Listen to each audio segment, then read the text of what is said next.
Puji Tuhan, selamat belajar dalam Zoom online. Sebelum kita mulai, mari kita bersatu di dalam doa. Kami bersyukur ya Tuhan untuk hari yang Kau beri. Kami boleh kembali Tuhan Yesus menikmati kembali berkat-Mu Tuhan Yesus. Dengan hari yang begitu indah Tuhan Yesus, kami tahu itu semua karena kemurahan-Mu. Terima kasih Tuhan Yesus untuk penyertaan-Mu di sepanjang istirahat kami. Kami Tuhan Yesus serahkan kehidupan kami ke dalam tangan-Mu, tubuh jiwa roh kami Tuhan, biar kami boleh terus Tuhan Yesus menjadi penikmat-penikmat anugerah-Mu, damai sejahtera sukacita-Mu boleh menjadi bagian hidup kami. Terima kasih Tuhan, terima kasih, segala puji, segala hormat kami naikkan kepadamu Tuhan. Ampuni segala salah dosa kami Tuhan Yesus, dari setiap perkataan, pikiran, perbuatan kami Tuhan. Kami rindu selalu Tuhan, kami boleh hidup dalam perkenan-Mu. Terima kasih Tuhan, saat pagi hari ini kami mohon pimpinan-Mu dalam ibadah Zoom kami Tuhan. Sertai Tuhan Yesus, kuasai ibadah kami Tuhan. Kami memohon berikan kami selalu hikmat pengertian daripada-Mu. Biar apa yang kami lakukan ini bukan rutinitas, tapi biarlah semua untuk kemuliaan nama-Mu Tuhan Yesus. Kau pimpin Tuhan, biar apa yang kami dengar saat pagi hari ini firman-Mu, itu boleh kami Tuhan Yesus gunakan Tuhan dalam hidup kami dan boleh berbuah-buah Tuhan Yesus. Terima kasih, kami sungguh percaya hikmat pengertian Kau terus berikan buat kehidupan kami. Kau persiapkan hamba-Mu Tuhan Yesus, pakai terus menjadi alat-Mu untuk memperkatakan firman-Mu. Terima kasih Tuhan, terima kasih teman-teman kami yang akan bergabung saat pagi hari ini atau nanti melihat rekaman. Kau juga memberkati kami semua. Terima kasih Tuhan, kami serahkan ibadah kami ini ke dalam tangan-Mu dan kami peralaskan doa kami hanya di dalam nama Tuhan Yesus Kristus. Haleluya. Amin. Puji Tuhan, selamat pagi. Kita bersyukur buat hari yang sudah Tuhan beri. Kita lanjutkan pembahasan kita. Kita sudah masuk ke bagian ketiga dari kerangka pemuritan keluarga. Yang pertama, kita sudah lihat tentang keteladanan. Kedua, kita sudah lihat waktu pemuritan keluarga. Pagi hari ini kita masuk kepada momen-momen pemuritan keluarga. Kesempatan-kesempatan pemuritan keluarga. Ada istilah dalam khotbah-khotbah populer, kairosnya Tuhan untuk kita manfaatkan, memberi kesan, pesan mendalam bagi anak-anak kita. Kairosnya Tuhan bagi kita juga sebagai senior, juga sebagai pemimpin rohani, bagi junior, bagi jemaat yang kita layani, momen-momen kairosnya Tuhan untuk kita sampaikan pesan dan kesan mendalam bagi mereka, bagi generasi penerus, bagi generasi Z, generasi Alpha, di mana kita orang tua, senior, pimpinan rohani nangkep momen tersebut, kairos tersebut, dan memanfaatkannya semaksimal mungkin untuk tujuan nasihat, pernyataan, percakapan, diskusi yang berpusat pada Injil. Puji Tuhan. Puji Tuhan. Nanti terakhir kita akan melihat momen bersejarah pemuritan keluarga. Jadi kalau menurut timeline, kita akan selesaikan pemuritan keluarga di dalam 4 sesi termasuk pagi ini. Baru kita akan lanjutkan tentang pernikahan atau hubungan suami istri. Tuhan Yesus yang tolong saja setiap rencana kita untuk lebih dan lebih lagi dalami firman, lebih dan lebih lagi mengizinkan firman mengubah hidup kita. Ada orang-orang mengharapkan hidupnya berubah, tetapi tidak mau dalami firman. Sebaliknya, ada ekstrim lain. Orang yang begitu banyak belajar firman, tetapi ternyata tidak mengizinkan firman itu mengubah hidup mereka. Kita rindu sama-sama menjadi orang-orang yang sungguh dalami firman dan bukan hanya dalami, bukan hanya suka belajar, tetapi kita juga rindu setiap kebenaran yang kita terima itu mengubah hidup kita. Puji Tuhan.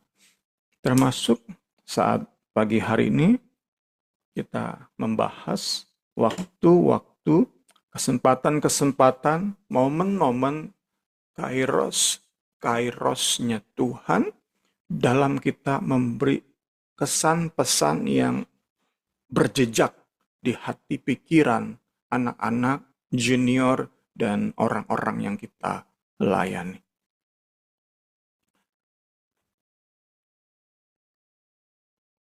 Kita mulai dari ayat ini.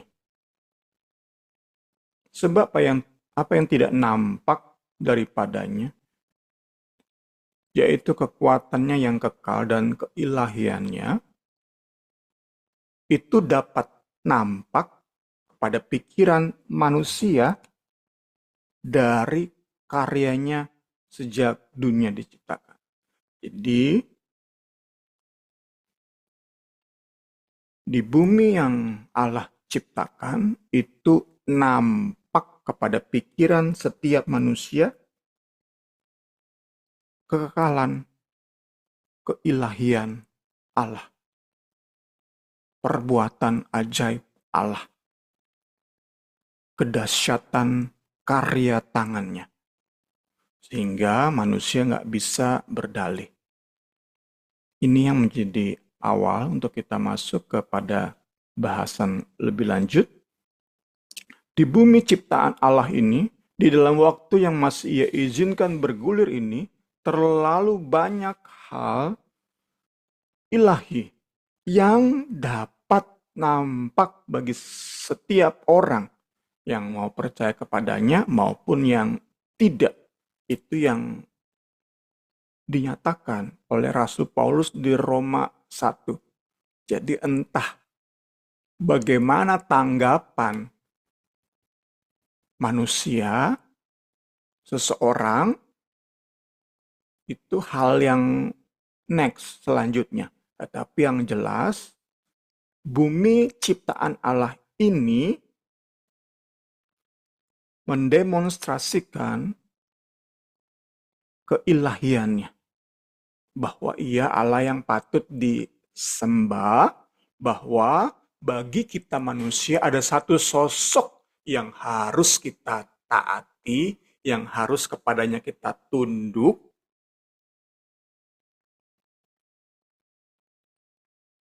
Bumi dengan segala isinya ini memberitahu kita tentang hal itu.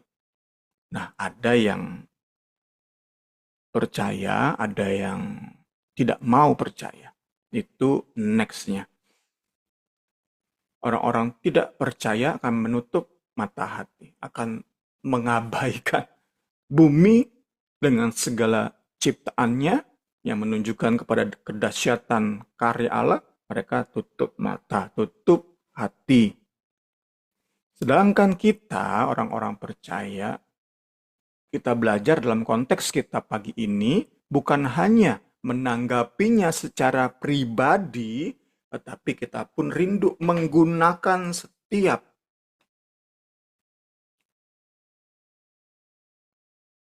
karya tangan Allah untuk memuridkan anak-anak. Puji Tuhan. Puji Tuhan.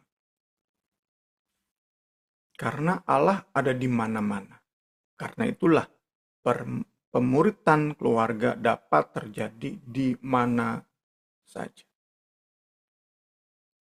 Namun seringkali kita tidak dapat melihatnya, padahal ia terlibat dalam segala hal remeh-temeh kehidupan kita. Nah, ini PR kita. Kita membutuhkan kesiapan, kepekaan, kemauan untuk bisa memperhatikan hal-hal luar biasa yang sesungguhnya ada, selalu ada di sekitar kita. Dimulai dari tubuh kita dan anggota-anggotanya yang terus berfungsi. Mata kita itu kan hasil karya Allah.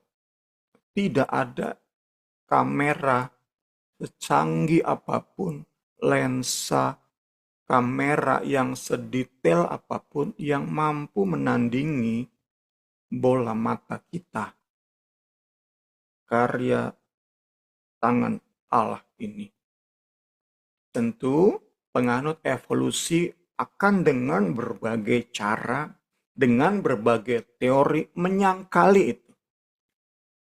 Karena pada dasarnya, pada prinsipnya mereka menutup hati, menutup mata hati mereka. Sehingga lahirlah dalih demi dalih untuk mengatakan mata manusia ini hasil evolusi bermiliar triliun tahun.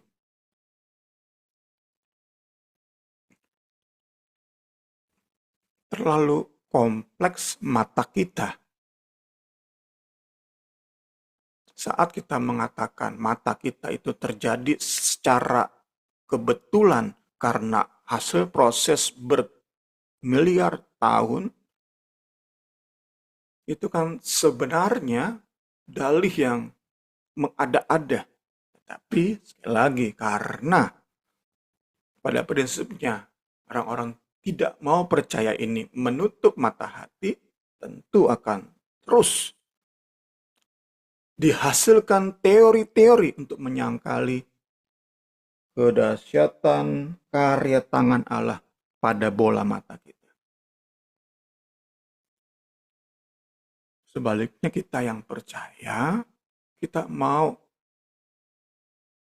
gunakan setiap hal yang ada di sekitar kita untuk menunjukkan kepada anak-anak kita Allah ada. Allah yang menciptakan semua. Allah yang memelihara semua. Haleluya, haleluya.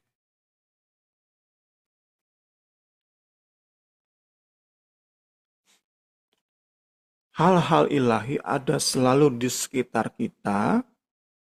Nah, tinggal kita cari momen kesempatan untuk memberi kesan mendalam. Tentu nggak sebentar-sebentar kita berkata kepada anak kita, ini bola mata ciptaan Tuhan loh. Ingat loh, nggak tiap pagi kita berkata seperti itu kan.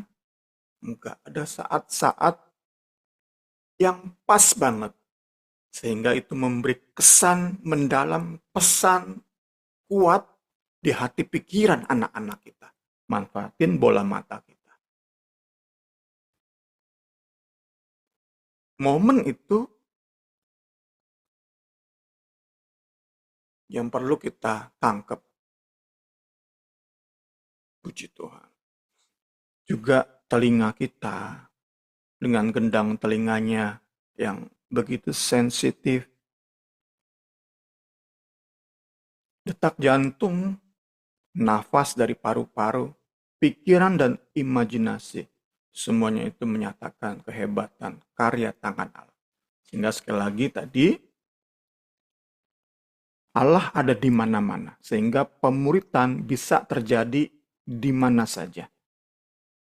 Nah, kita membutuhkan kepekaan dan siap sedianya kita, serta komitmen yang kuat untuk lihat kesempatan, manfaatkan kesempatan itu, berdoa supaya itu memberi kesan, pesan yang berjejak di hati anak-anak kita.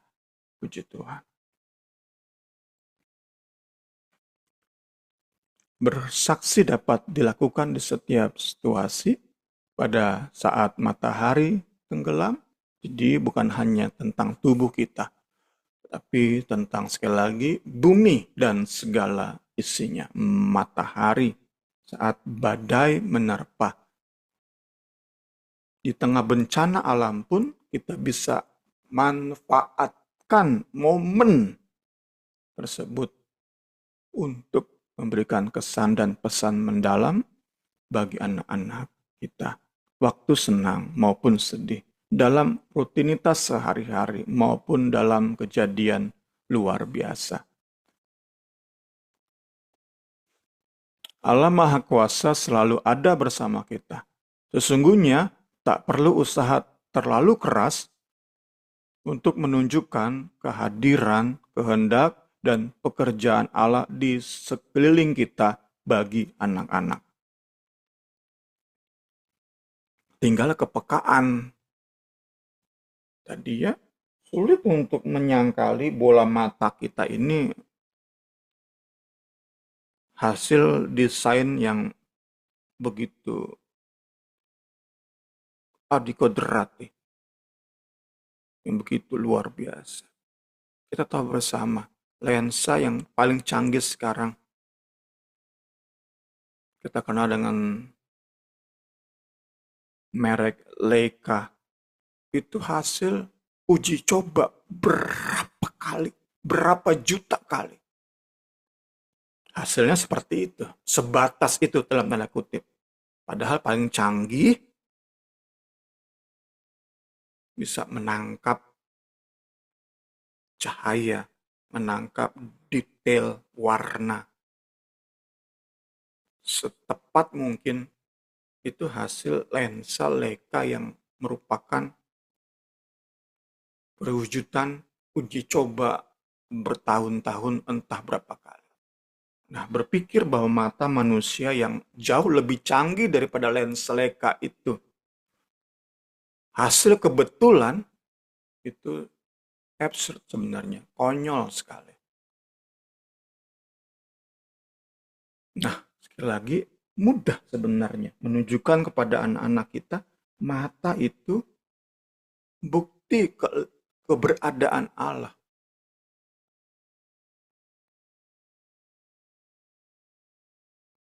Nggak perlu usaha terlalu keras sesungguhnya. Kita tinggal bisa menangkap. Karena itu perlu tadi ya, kemauan, kepekaan, dan kesiapsediaan, puji Tuhan.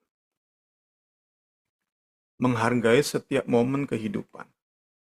Banyak kali yang menjadi penghalang adalah kurangnya penghargaan kita terhadap kepercayaan Allah kepada kita sebagai orang tua. Sehingga kesempatan, momen kairos yang Tuhan beri pun sering terlewatkan.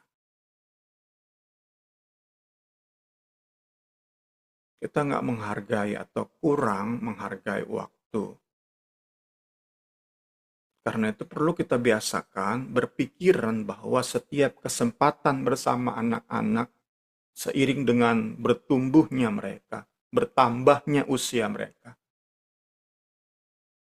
Setiap kesempatan itu nggak bisa kita ulang, nggak bisa kita dapatkan kembali.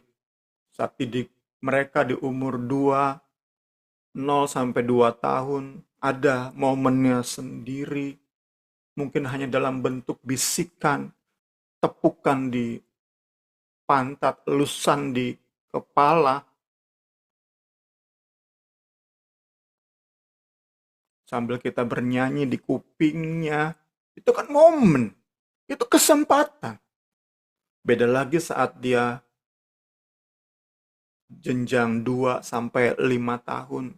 Beda lagi mungkin dengan pelukan, gendongan kita yang hangat, sambil kita bernyanyi di mulutnya, sambil kita memperkatakan firman di mulutnya, atau saat dia nakal, kita sentil, tetapi kita berkata-kata tentang firman dalam teguran kita, dalam hukuman yang kita berikan. Beda lagi 5 sampai 8, 10 tahun anak-anak kita. Nah, ini yang perlu kita biasakan berpikir saat kita mendapati anak kita umur 8 tahun dan kita biarkan 0 sampai 8 kesempatan demi kesempatan yang sebenarnya Tuhan beri, kita akan menyesal. Tentu memang selalu ada yang namanya kesempatan yang baru. Kau beri kesempatan yang baru. Tetapi jangan sampai kesempatan yang baru itu membuat kita meremehkan kesempatan-kesempatan yang Tuhan sudah beri yang nggak mungkin diulang. Nggak mungkin saat kita sadar di umur 8 tahun anak kita nakal banget, kita pengen mengulang cara didik usia 0 sampai 2 tahun, 2 sampai 5 tahun. Nggak bisa kan? Itu udah lewat. Sebesar apapun penyesalan kita, itu udah lewat. Momen-momen kesempatan kairos mendidik anak di umur 2 sampai 5 tahun, itu udah lewat. 0 sampai 2 tahun, itu udah lewat. Kita harus biasakan berpikir seperti itu. Sehingga itu mendorong kita memanfaatkan setiap momen sebaik-baiknya. Karena tidak ada momen yang dapat diulang. Meski selalu ada kesempatan baru. Kita akan dapati kesempatan baru saat anak kita bahkan sudah akil balik umur 18-20 tahun. Saat kita dapati mereka nakal, gak bisa diatur, memang ada kesempatan baru untuk kita jadi orang tua yang lebih baik. Memang ada. Tapi tentu kita akan hidup dalam banyak penyesalan. Itu kan resiko. Ada kesempatan kita memperbaiki anak kita.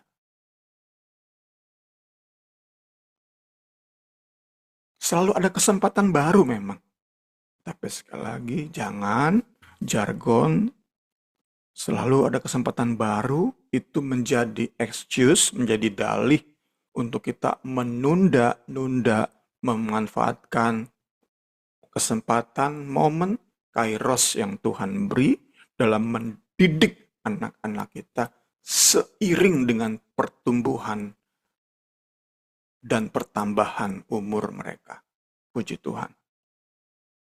Momen-momen pemuritan keluarga berarti siap memanfaatkan kesempatan-kesempatan untuk menyampaikan kebenaran Tuhan dalam situasi apapun yang terjadi dalam kehidupan. Berbeda dengan waktu yang sudah kita bahas minggu lalu, berbeda dengan waktu pemuritan keluarga. Momen-momen tidak terjadi melalui kesepakatan yang diatur sebelumnya. Kita sudah lihat tentu bahasan tentang waktu pemuritan keluarga. Bisa lihat lagi di YouTube kita. Momen-momen kurang dapat diperkirakan. Namun demikian, momen-momen, kesempatan-kesempatan, kairos demi kairosnya Tuhan tidak kurang pentingnya dalam kerinduan kita memuridkan anak-anak. Rutinitas, disiplin dalam waktu saat teduh itu penting banget. memanfaatkan momen nggak kalah penting dari saat teduh. Allah Roh Kudus tolong kita semua, para orang tua, senior, pemimpin rohani. Puji Tuhan, puji Tuhan. Dihubungkan dengan bahasan kita Selasa kemarin, kita rindu sering dan lebih sering lagi memperkatakan firman dalam obrolan kita. Saat kita belajar memanfaatkan kairos, momen, kesempatan ilahi, maka kita bisa menggunakan hal-hal yang tampaknya remeh-temeh, sederhana, kita bisa gunakan untuk memperkatakan firman. Puji Tuhan. Puji Tuhan. Kita belajar kemarin, hanya saat kita bisa terus belajar saling memperkatakan firman, di situ ada pertumbuhan rohani. Tanpa kita berusaha, berjuang untuk lebih sering memperkatakan firman, maka omong kosong. Saat kita rindu, ada pertumbuhan rohani dalam hidup kita, dalam hidup orang-orang yang kita layani, dalam persekutuan atau gereja kita. Puji Tuhan. Kita lanjutkan. Menangkap setiap momen ilahi.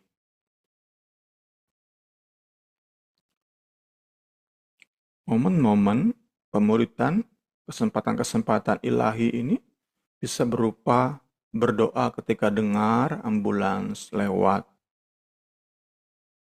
Bisa dalam bentuk kita berhenti sejenak menghirup keharuman bunga.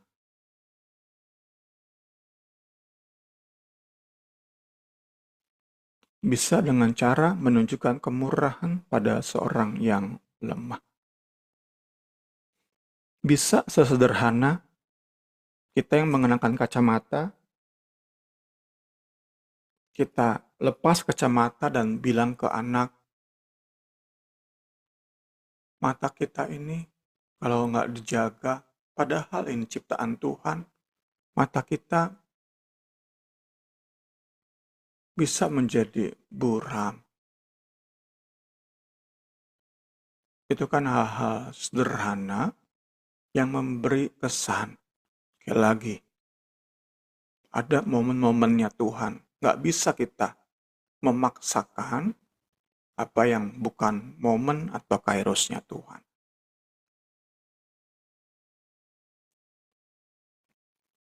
Ada banyak kesempatan memuridkan saat kita mendisiplinkan contohnya. Tadi saya sudah berikan contoh saat mereka nakal, kita bukan hanya memberi hukuman, tapi kita belajar memperkatakan kebenaran saat kita beri hukuman kepada mereka. Tentu kita diajar sama-sama bukan hanya sering beri hukuman, tetapi saat mereka melakukan hal yang positif, ya hal yang baik, kita memberi pujian. Di saat memberi pujian pun, jangan sampai membuat si anak terima pujian yang kosong. Tapi biar pujian kita disertai dengan memperkatakan kebenaran. Puji Tuhan. Dalam ketidaktaatan yang mendatangkan pendisiplinan, kita bisa mengingatkan anak-anak tentang perintah Allah dan tentang pengampunan yang Ia berikan dengan cuma-cuma.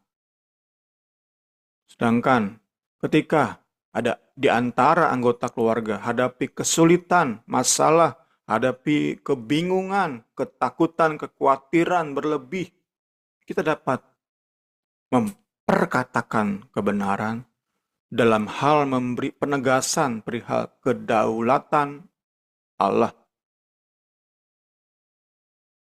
Bahwa nggak ada yang terjadi di tengah keluarga kita yang di luar kontrol dia. Kita memang menerima free will, tapi nggak ada free will kita yang melampaui batas-batas kedaulatan Allah.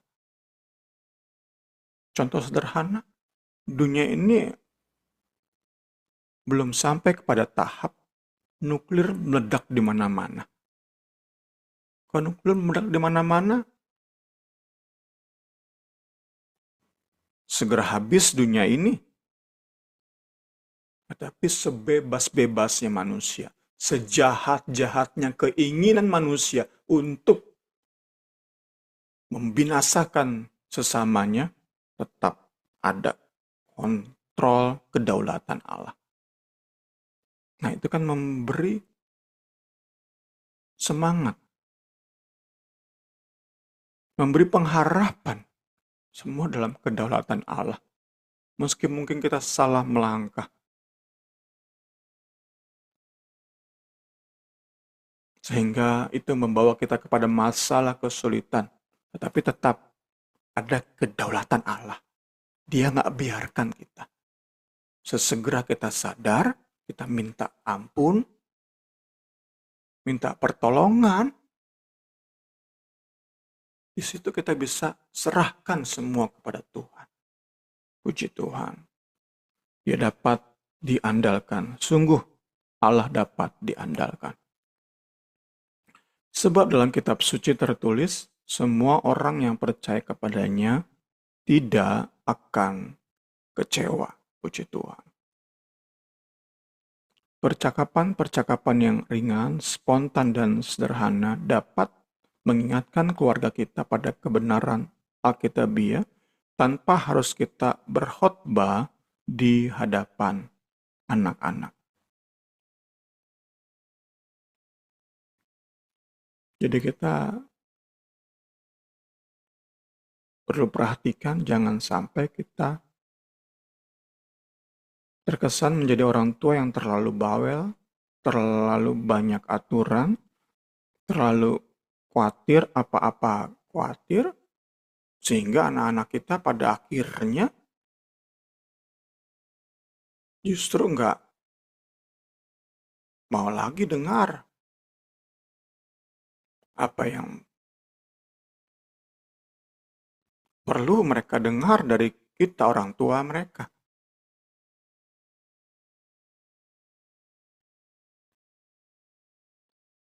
Ini bicara tentang ingin menciptakan kesempatan atau momen dengan kekuatan manusia. Nggak mengandalkan Tuhan. Pada momen ilahi kita manfaatkan sebaiknya. Sebaik-baiknya. Itu kan yang ideal. Nah, saat kita ingin memaksakan setiap hari harus ada nih kesempatan. Bentar-bentar kita menggurui mereka. Ada peristiwa apa? Di TV ada bencana banjir, kita mengkhotbahi mereka. Awas, itu azab. Itu bencana. Kalian kalau nakal-nakal, terima azab dari Tuhan. Lama-lama mereka akan pengang sendiri ya. Akan menjadi jenuh, bosan sendiri terhadap orang tuanya. Sehingga saat seharusnya pas momennya, pas kesempatan, kairosnya pas untuk disampaikan kesan yang mendalam, pesan yang kuat di hati anak-anak, mereka udah keburu Baal.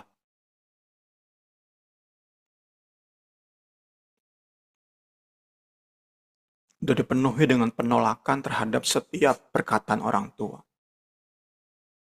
Kita nggak diajari seperti itu di momen atau poin kesempatan memuridkan anak-anak ini. Tuhan Yesus tolong kita semua. Haleluya. Kita harus bersifat mendalam. Tidak harus selalu bersifat mendalam. Momen-momen pemuridan keluarga bisa sesederhana kita berhenti sejenak, memandang, mendengar dengan penuh perhatian, dan memberi peneguhan.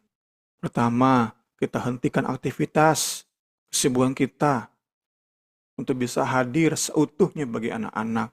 Kemudian kita tatap mata mereka. Kita dengar perasaan mereka, bukan hanya kata-kata mereka. Dan kita beri peneguhan yang tulus.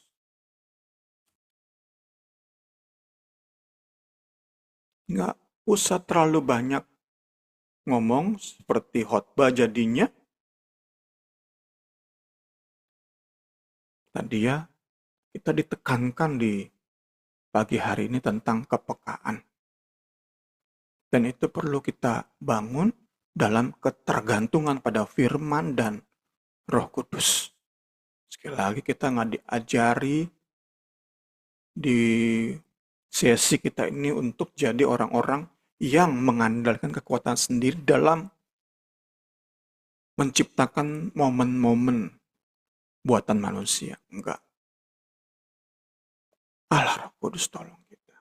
Kita ingin menjadi orang tua yang lebih lagi baik dalam mendidik anak-anak kita. Kita minta ampun pada Tuhan jika banyak kali kita masih gagah, kurang peka. Kita ampun sama Tuhan, biar kita bisa lebih peka lagi. Hal-hal yang gak perlu dibicarakan, ya udah gak usah dibicarakan. Hal-hal yang gak perlu ditegur, hal-hal sepele yang gak perlu ditegur, gak usah kita tegur. Manfaatkan momen yang Tuhan beri. Sehingga 1-2 kalimat itu bisa merubah hidupnya. Wow, yang kita rindukan. Jangan sampai kita ratusan kalimat tiap hari, tapi anak-anak kita makin hari makin membangkang. Allah Roh Kudus tolong kita. Nggak mampu kita didik anak-anak tanpa firman dan Roh Kudus. Sebanyak apapun kalimat kita bisa ucapkan kepada anak kita, tapi semua akan jadi nol manfaatnya. Bahkan justru akan bersifat kontraproduktif saat kita nggak mau benar-benar andalkan firman dan Roh Kudus. Sebaliknya, bahkan hanya 1-2 kalimat di momen-momen tertentu, tapi itu kesannya dalam banget, mampu mengubahkan anak kita. Haleluya. Puji Tuhan. Puji Tuhan.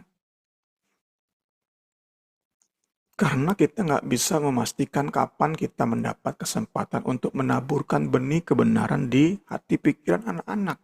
Karena itu kita perlu bertekad kuat untuk selalu siap, sedia. Nah itu dia. Yang kita bangun di sesi pagi ini, kesiapsediaan. Oh ini momen Tuhan nih. 1-2 kalimat kita doakan. Itu bagai benih yang masuk ke tanah yang subur. Puji Tuhan. Puji Tuhan. Berdoalah di tiap waktu dalam roh, berjaga-jaga. Jadi bukan hanya tentang kita jaga-jaga menjelang kedatangan Tuhan. Bukan hanya tentang berjaga-jaga kita terhadap tipu daya iblis, terhadap godaan dosa. Bukan hanya itu. Tapi kita bisa perluas ayat ini dengan kita berdoa terus dalam hati untuk bisa jadi berkat bagi anak-anak. Dan kita jaga-jaga, siap sedia. Oh ini Tuhan kasih nih. Tuhan beri keterbebanan, beri pesan dalam hati, momennya pas. Misalnya saat ada berita tentang kejahatan di bumi ini, di Indonesia yang semakin meningkat. Momennya pas nih. Hanya 1-2 kalimat kita berikan kepada anak kita. Terus kita doakan supaya benar anak kita itu terima, puji Tuhan, apa yang menjadi nasihat kita. Pergumulan mereka beda-beda, kenakalan mereka beda-beda, nasalah anak-anak kita berbeda-beda. Karena itu momen-momen pemuritan beda-beda. Nah itu PR kita siap sedia di dalam doa, di dalam ketergantungan, di dalam kepekaan ilahi. Kita perlu selalu berjaga dalam doa untuk bisa memanfaatkannya. Tadi ada anak-anak yang lebih mudah dinasehati saat ia nakal. Saat kita tegur, disiplinkan, atau beri ajaran, nah di momen itu momen yang paling tepat bagi dia. Tadi sekali lagi, anak-anak kita berbeda-beda. Ada yang lebih mudah dinasehati, ada yang lebih mudah menerima benih firman itu di saat mereka nakal. Dihajar, diberi nasihat, itu langsung seperti benih itu masuk ke tanah hati mereka. Namun ada yang enggak. Ada yang lebih cocok diberi perkataan kebenaran firman di saat mereka hadapi masalah.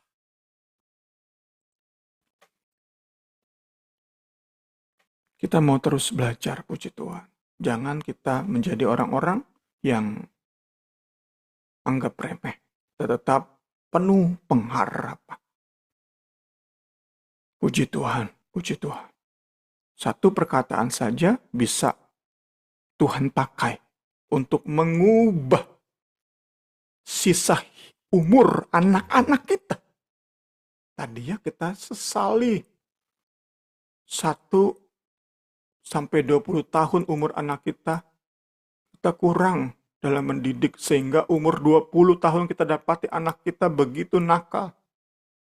Nah, kita yang belajar, kita segera sadar, nah kita bisa terus memperbaiki diri dan kita mau dalam doa terus berjaga-jaga manfaatkan kesempatan momen kairosnya Tuhan untuk mengubah hidup mereka di sisa hidup mereka. Haleluya, haleluya, haleluya. Ada saat memang kita pun lihat sisi lainnya, pernyataan atau perkataan nasihat kita itu bersifat intimidatif, bersifat menakut-nakuti, menggertak, mengancam. Jangan sampai kita alergi terhadap nasihat yang intimidatif. Meski perlu kita pastikan itu bukan menjadi motif utama dari pemuritan kita. Tapi jangan kita juga alergi terhadap peringatan yang keras. Mentang-mentang ingin selalu terlihat sebagai orang tua yang penuh kasih, sampai kita nggak pernah memberi porsi makanan keras bagi mereka. Itu pun jangan sampai. Sebab barang siapa masih memerlukan susu, ia tidak memahami ajaran tentang kebenaran, sebab ia adalah anak kecil. Tetapi makanan keras adalah untuk orang-orang dewasa, yang karena membutuhkan panca indera yang terlatih untuk membedakan yang baik daripada yang jahat. Beberapa kali saya ingatkan, saya pernah dengar khotbah, banyak kali orang tua itu menahan diri untuk memberi pengajaran yang cukup keras, yang cukup rumit,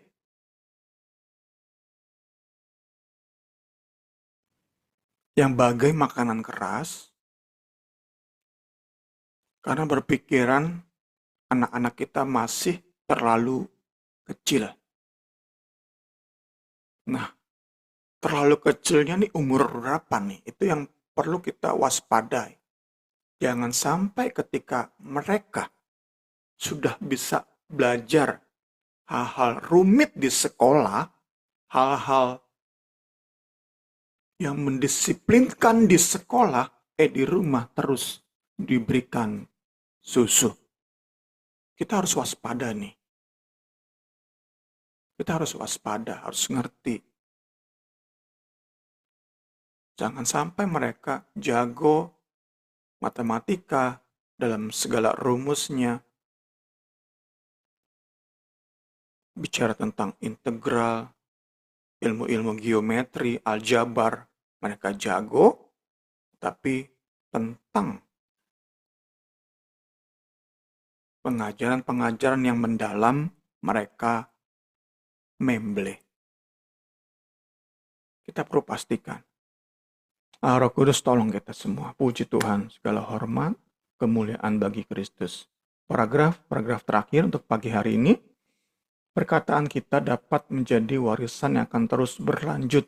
Reaksi berantai yang akan terus berlangsung dari generasi ke generasi. Semuanya diawali dengan tanam satu benih. Tadi dia nangkep pesan Tuhan, nangkep kairos Tuhan, sampaikan kebenaran.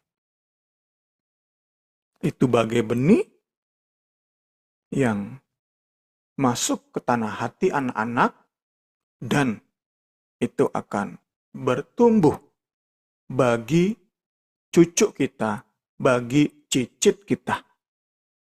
Segala hormat, kemuliaan bagi Tuhan buat janji ini. Puji Tuhan, kita terus berdoa agar hati anak-anak kita menjadi tanah yang subur bagi benih-benih Injil agar mereka menerima hikmat untuk mengerti dan kemampuan ilahi untuk melipat gandakan benih tersebut sehingga sampai kepada cucu kita, kepada cicit kita. Yang ditaburkan di tanah yang baik ialah orang yang mendengar firman itu dan mengerti. Dan karena itu ia berbuah. Ada yang 100 kali lipat, 60 kali lipat, 30 kali lipat. Bagian kita orang tua adalah berusaha sungguh-sungguh tanam benih. Melalui percakapan keluarga sesuai dengan momen-momen yang Tuhan beri. Selanjutnya, izinkan Tuhan berkarya lebih lanjut dalam keluarga kita. Kita nggak bisa tentu mengatur Allah dalam kedaulatannya. Kita hanya bisa mengerjakan bagian kita dan andalkan sepenuhnya Tuhan untuk terus mendewasakan anak-anak kita. Kristus saja harapan bagi setiap kita orang tua yang sungguh rindu melihat anak-anak kita bertumbuh dewasa di dalam takut, hormat, dan cinta kepada Allah mereka. Segala hormat, kemuliaan bagi Kristus, saya serahkan kepada Ibu Rini. Puji Tuhan. Selamat pagi Niat. Mungkin Niat ada yang mau ditanyakan tentang pembahasan kita saat pagi hari ini atau menambahkan juga boleh. Belum ada Kak. Makasih Bu. Terima kasih Kak. Makasih Niat. Biar kita boleh terus belajar sebagai orang tua, sebagai senior, Niat juga yang dipersiapkan untuk menjadi orang tua ya nantinya ya. Biar kita dalam setiap kesempatan kita dapat terus memperkatakan kebenaran firman Tuhan buat anak-anak kita, buat junior-junior kita. Biarlah saat pagi hari ini kita terus menggunakan kesempatan yang ada untuk terus memperkatakan kebenaran firman. Puji Tuhan, kita akan tutup pembelajaran kita pagi ini. Nanti Niar yang berdoa ya. Ya Kak. Mari kita berdoa. Bapa dalam surga, terima kasih ya Tuhan Yesus untuk setiap firman, setiap pengajaran yang sudah dibagikan ya Tuhan pada Bible Study pada hari ini ya Tuhan Yesus. Tuhan Yesus, kami sebagai orang tua Tuhan, sebagai calon orang tua Tuhan Yesus, banyak sekali kami, pikiran-pikiran kami Tuhan Yesus terdistract dengan apapun ya Bapa, baik pekerjaan, baik aktivitas yang padat ya Tuhan, sehingga kami mungkin ya Tuhan kurang mendengar suara-Mu ya Tuhan Yesus. Tuhan Yesus, tapi pada pagi hari ini kami diingatkan Tuhan untuk boleh terus Tuhan Yesus berfokus pada Engkau, boleh terus Tuhan semakin peka padamu ya Bapa, sehingga kami tahu di mana momen-momen Tuhan Yesus ketika kami merasakan hangat Roh Kudus-Mu Tuhan, kami boleh Tuhan Yesus juga membagikan apa yang menjadi kehendak-Mu, segala Ya, firman-Mu, Yesus. kebenaran-Mu Tuhan Yesus bagi generasi Benar, kami ya Tuhan. Bapa. Tuhan Yesus, sungguh kami tidak bisa melakukan segala sesuatu dengan kekuatan kami sendiri Tuhan. Tapi kami mau Tuhan Yesus, Engkau saja yang pertama terus mengubahkan kami Tuhan. Sebagai senior, sebagai orang tua Tuhan Yesus Kristus. Untuk Benar. kami boleh Tuhan terus terisi dan terisi ya Bapa. Sehingga kami boleh Tuhan Yesus memberikan yang terbaik untuk setiap anak-anak generasi yang sudah Kau percayakan kepada kami ya Tuhan Yesus. Tuhan, kami sadar kehidupan mereka ya Bapa, pertumbuhan mereka juga ada di tangan kami Tuhan Yesus. Untuk itu Tuhan Yesus, Tuhan yang terus bekerja, Tuhan berkarya ya Bapa. Ya, Tuhan yang ampuni kami atas segala dosa kami, kelemahan kami Tuhan Yesus. Dan Tuhan saja yang menyempurnakan kami sebagai orang tua dari hari ke hari ya Tuhan. Terima kasih Tuhan, terima kasih memberkati Bung Semi, lebih heran lagi Tuhan Yesus. Kami tahu betapa pentingnya Tuhan untuk pelajaran permuritan keluarga ya Bapa. Kami rindu Tuhan setiap dari kami boleh bertumbuh, boleh tahu Tuhan pentingnya ya Tuhan Yesus. Kami juga mau belajar ya Bapa, kami juga mau mencari Engkau lebih lagi ya Tuhan Yesus, mendapat hikmat untuk bisa Tuhan Yesus mendidik anak kami, generasi penerus kami ya Tuhan Yesus. Terima kasih ya Tuhan, terima kasih untuk segala firman-Mu, memberkati juga Kak Rini yang hadir pada hari ini ya Tuhan Yesus. Kami percaya kami sudah diberkati ya Tuhan Yesus dengan kebenaran-Mu ya Bapa. Kami serahkan juga ibadah kami, aktivitas kami ke depan ya Tuhan ke dalam tangan-Mu. Kami sudah berdoa hanya dalam nama Tuhan Yesus Kristus. Haleluya. Amin. Amin. Amin.